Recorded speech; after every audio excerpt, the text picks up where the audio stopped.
नमस्कार। शेयर खरीदो तो घटने का डर, ना खरीदो तो बढ़ने का डर और कुछ भी ना करो तो कुछ ना करने का डर। तो शेयर मार्केट में अगर आप हो तो डर तो रहेगा। तो आइए जानते हैं एक्सपर्ट की सलाह क्या रहेगी और कैसे इस डर को आप कंट्रोल कर सकते हो, स्टॉक मार्केट में सर्वाइव कर सकते हो। तो hello sir, welcome to the channel. Hello hello everyone. तो सर जैसा मैंने बोला कि स्टॉक मार्केट में डर ही डर है। तो ये डर कैसे इन्वेस्टर की साइकोलॉजी को इम्पैक्ट करता है, उसके बिहेवियर को चेंज करता है? देखिए, आपने थ्री इडियट्स देखी होगी। हाँ जी, बिल्कुल। थ्री इडियट में एक कैरेक्टर मुझे याद आता है, राजू रस्तोगी। राजू रस्तोगी कहाँ है? Presents up.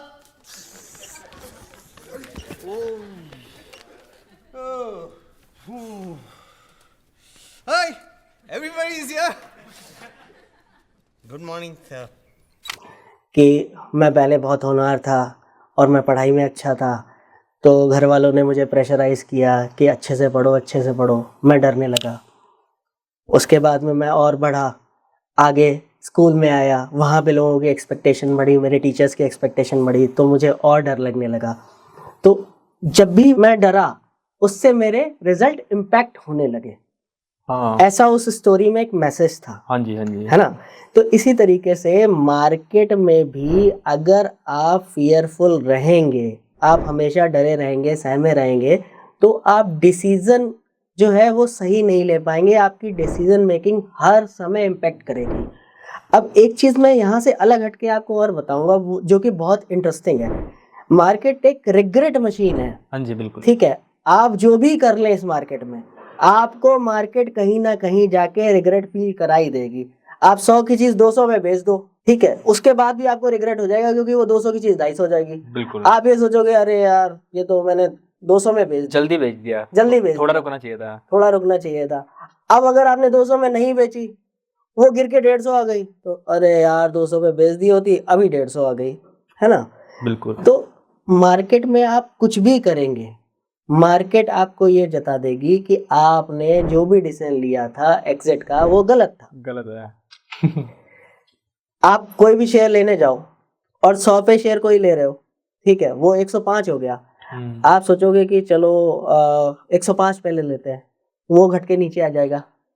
आप सोचोगे कि भाई यार 100 पे ही आ जाने देते, तभी ले लेते हैं। बिल्कुल। और आपने नहीं लिया और वो 110 हो गया, तो आपने सोचा कि 105 पे ही ले लेते, कम से कम 110 तो नहीं देखना पड़ता। 110 पे सोचा लेने के लिए, तब तक 115 हो गया, फिर रुक गए आप। 120 हो गया, फिर रुक गए आप। 125 हो गया, फिर रुक गए आप। 130 गया तो आपने ले ही लिया, और जैसे ही लिया वैसे ही वो वापस गिर नीचे गया। 110 115। तो क्या होगा? आपके डिसीजंस गलत होंगे। गलत होते जा रहे हैं। आपने मार्केट को फॉलो किया, आप पीछे पड़ गए उस शेयर को कि हमें लेना है किसी भी भाव पे।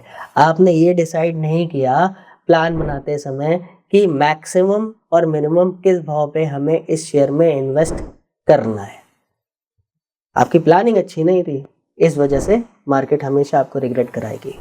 और ये छोटे इन्वेस्टर, बड़े इन्वेस्टर, जितने भी इन्वेस्टर्स हैं, जितने भी ट्रेडर्स हैं, ये सबके साथ होता है। It is a very common thing, मेरे साथ भी होता है। मार्केट रिग्रेट कराती है, बट जितनी जल्दी आप उस रिग्रेशन से ओवरकम कर जाओगे, उतने ही आपके डिसीजन अच्छे होते चले जाएंगे और वाइज होते चले जाएंगे। अगर उस रिग्रेट का आपके ऊपर इम्पैक्ट नहीं पड़ा, तो आपका काम ठीक हो गया। तभी आप फियर और ग्रीड के झमेले से बाहर आ सकते हैं। मार्केट ने सुधार दिया मैं। बिल्कुल। और ये देखिए, बहुत प्रैक्टिस का काम है, ऐसा नहीं है बिल्कुल। कि मैं ये कहूँ कि आप 2 महीने में सीख जाओगे, 6 महीने में सीख जाओगे। मुझे भी सालों लगे, और कई बार ऐसा होता है कि बहुत लोग, बच्चे जो हैं, लोग हैं, वो स्मार्ट होते हैं, वो जल्दी सीख जाते हैं चीज़ों को। हाँ, बेसिकली इन्वेस्टर भी है तो इंसान ही, और इंसान have a natural tendency to show emotions. Right. तो वो वहाँ पर ओवर प्ले होता है, मार्केट बड़ा खेलती है इंसान के साथ।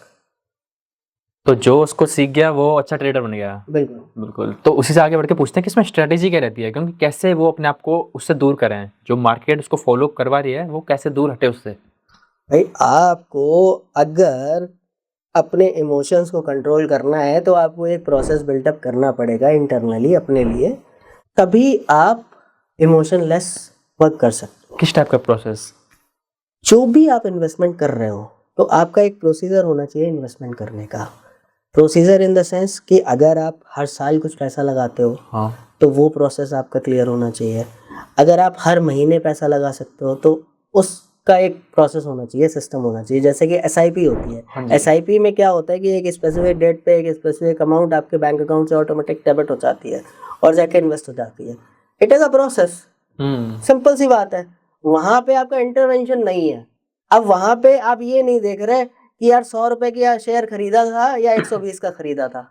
वो तो जिस तारीख को कटनी है वो अपने आप कट जानी है। उस दिन जो भी भाव होगा उस दिन उसके हिसाब से एडजस्टमेंट होकर आपको NAV अलॉट हो हाँ जाएगा। जी, इट इज़ वेरी इंटरेस्टिंग कि मेरी भी SIP करती है। हाँ। तो उसमें मेरा कोई फियर, कोई ग्रीड नहीं है, क्योंकि नहीं है। I don't know anything. बस वो कट रहा है, वो इन्वेस्ट हो रहा है, मैं देखता भी नहीं हूँ। It is a back and process for me. बिल्कुल, बिल्कुल, आप देखते ही नहीं हो। और इसी तरीके का प्रोसेस अगर आप अपनी डायरेक्ट इन्वेस्टमेंट के लिए लगाओगे तो आपकी साइकोलॉजी स्ट्रांग होती चली जाएगी। अगर मैं वही SIP को डेली देखूँ कि आज रिटर्न्स XIRR माइनस है, आज प्लस है, तो फिर मेरे को वो ग्रीड एंड फियर आने लग जाएगा। बिल्कुल आएगा। वो तो आप रोज-रोज देखेंगे कि आज पोर्टफोलियो डाउन है, रोज मार्केट गिर रहा है, रोज पोर्टफोलियो डाउन हो रहा है, आप देखते रहेंगे और आप कहीं न कहीं जाके उसे सेल कर देंगे, एग्ज़िट हो जाएंगे उससे। ऑलराइट, तो जैसे कि मार्केट गिर भी रही है, फियर आ रहा है, तो is there any part of geopolitical event जो हो रहे हैं उनका कोई इसमें हाथ है क्या? बिल्कुल है जियोपॉलिटिकल इवेंट्स का। आपको क्या लगता है कि अगर मान लीजिए कि इंडिया में मार्केट में गिरावट आ रही है, तो इंडिया में ऐसा कुछ कोई अप्रिय घटना हुई है आपके हिसाब से? नहीं हुई है ना? नहीं। सब कुछ एज़ इट इज़ ही चल रहा है। हाँ, नॉर्मल। बस एक चीज़ हुई है जो मैं आपको बताना चाहूँगा कि जितनी भी कंपनीज़ के फाइनेंशियल थे, वो थोड़े से बिलो एक्सपेक्टेशन आ रहे हैं। ठीक है? Okay. मतलब कि जितना बिज़नेस मार्केट एक्सपेक्ट कर रही थी, उतना बिज़नेस वो नहीं कर पा रहे हैं। ये समस्या आई है। बट मे बी ऐसा भी तो हो सकता है कि ये शॉर्टर पीरियड ऑफ टाइम के लिए हो। हाँ भाई हर बार सेल्स के नंबर हर महीने में डिफरेंट आते हैं। जी, ऐसा तो है नहीं कि फिक्स ही सेल्स के नंबर आएंगे। हर हमेशा। क्वार्टर में अलग होता हर है। क्वार्टर में अलग होंगे, हर मंथ में अलग होंगे, हर दिन अलग होंगे। केवल इतना सा इम्पैक्ट है जो इंडियन मार्केट के लिए है। इसके अलावा बाकी सारा तो जियोपॉलिटिकल ही है। सारा फॉरेन में। ट्रेड टैरिफ्स की बात चल रही है US में, उसकी वजह से ये सब हुआ। उससे पहले जो वॉर्स चल रही थी, रशिया यूक्रेन चल रही थी या फिर इजराइल हमास चल रही थी, और जहाँ पे ऐसा लग रहा था कि नॉर्थ कोरिया और चाइना भी इन्वॉल्व होगा, उसकी वजह से मार्केट में थोड़ा सा डलनेस थी। लेकिन जब से ये ट्रेड टैरिफ्स वगैरह आए हैं तब से मार्केट और तेज़ी से गिरावट कर रही है। तो ये जियोपॉलिटिकल इवेंट्स हैं, अब धीमे धीमे सॉर्ट होंगे।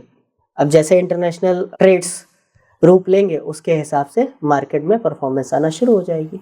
ओके, तो जियोपॉलिटिकल इवेंट्स स्टार्ट करते हैं मार्केट को क्रैश करना, एंड देन फिर सेंटिमेंट्स ऑफ द इन्वेस्टर्स। दोनों ही बातें हैं। मैं ये नहीं कहूँगा केवल क्रैश करते हैं मार्केट में जियोपॉलिटिकल इवेंट्स। कुछ अच्छी खबरें भी आएंगी। अब मान लीजिए टैरिफ्स हटा दिए जाएंगे बिल्कुल तो ये अच्छी खबर हो जाएगी मार्केट मार्केट भाग जाएगी की, फिर। तो मार्केट शूट अप कर जाएगी। और it is a reinforcement factor हाँ। कि जियोपॉलिटिकल इवेंट हुआ, फिर लोगों के सेंटीमेंट उसी हिसाब से चेंज हो गए। It was very nicely said sir. तो the very common next question is कि बहुत सारे लोग चीज़ों को सीख नहीं पा रहे, वो फियर में ही इन्वेस्टमेंट करे जा रहे हैं।